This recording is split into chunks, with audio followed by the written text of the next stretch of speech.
Welcome to the Logistics Point interviews. I'm joined by Marco Forgione from the Institute of Export and International Trade, and we're talking about the autumn statement, its impact on trade, and then also looking into the supply chain logistics area. Marco, thank you very much for joining me.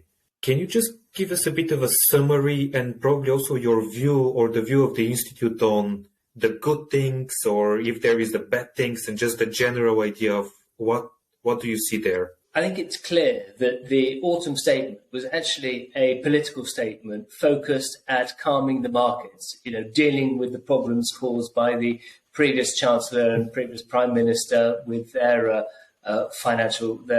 fiscal event. The aim, I think it's clear, was to steady the markets, which, if we now look, seems to be a job done. The pound has risen, the gilt rates have dropped. They're now below the US rates, certainly on the 10-year gilt. So the market is steady.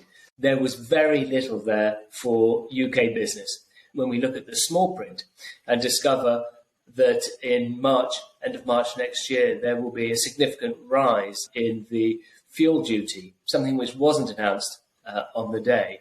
I mean, that's a really significant problem and has great impact on the supply chain, on the logistics sector, therefore on the cost of goods at the shop, which of course has the risk of further driving inflation. There were a number of problems created by the statement and a huge raft of things that were missed out.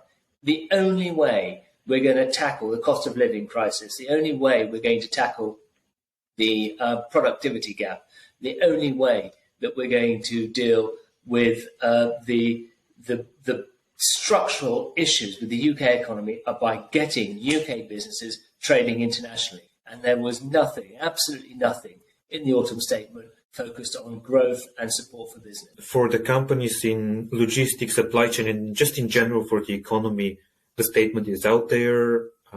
What should they do now? How should they prepare for whatever is coming? Any business which trades internationally, it's been proven, is more profitable, more resilient, more innovative, and employs more people.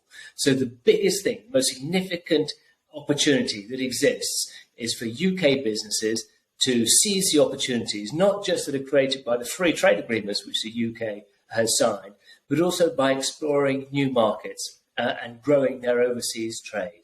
It may seem counterintuitive, but it is the only way we're going to address those challenges that the UK economy faces, but also the problems that businesses here in the UK face with a market which is facing a cost of living crisis, rising inflation, and rising interest rates. What were the things you were hoping would be there and that weren't? Providing encouragement, support for businesses, particularly around internationalization. A huge amount could have been done, maybe to provide a tax credit for businesses for investment in export markets, to encourage growth overseas, to provide support, advice and guidance to business, to provide the training to business so that they can exploit those tremendous opportunities which exist internationally. Look, UK brand is hugely respected internationally.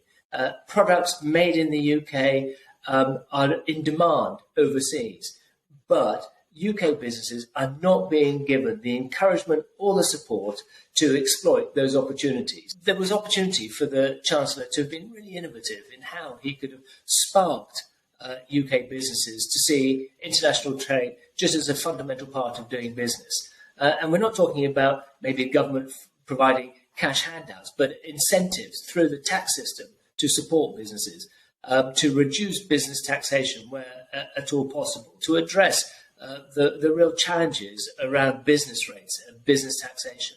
All of that could have been termed in a way that would have provided real practical encouragement for businesses to invest, to deal with their productivity challenges, and to seize international opportunities. How would you evaluate some of them? There has been, I think, very recently, in the news, things that probably we haven't benefited as much as we were hoping to from those deals. Is this something you agree with? It's clear.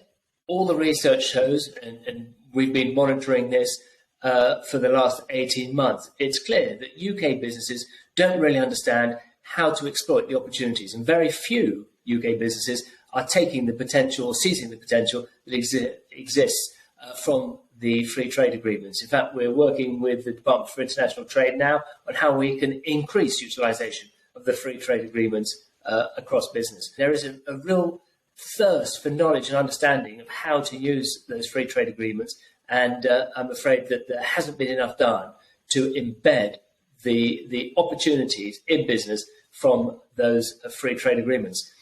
In fact, we did a survey, and nearly 70% of those participants said the biggest challenge they faced was just a lack of knowledge and understanding of what the free trade agreements meant for them in their businesses.